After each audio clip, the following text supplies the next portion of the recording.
Hello friends, આજે મારા પતિદેવ ઘરે આવ્યા અને હાથમાં કંઈક હતું. મેં પૂછ્યું કે આ શું લઈ આવ્યા? તો કહે કેળાની લૂમ છે, લે ચિપ્સ બનાવ.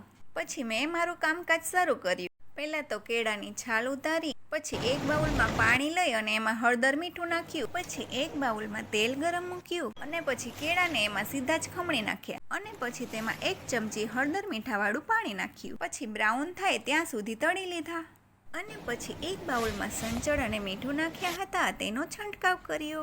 તો ચલો, તૈયાર થઈ ગઈ છે બજારમાં મળે એવી ક્રિસ્પી બનાના ચિપ્સ.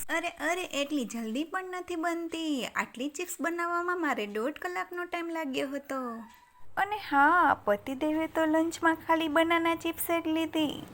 તો ફ્રેન્ડ્સ, જો તમને મારો આ વિડીયો સારો લાગ્યો હોય તો લાઈક, શેર, કમેન્ટ જરૂરથી કરશો અને મારી ચેનલને સબસ્ક્રાઈબ કરવાનું તો બિલકુલ નહીં ભૂલતા.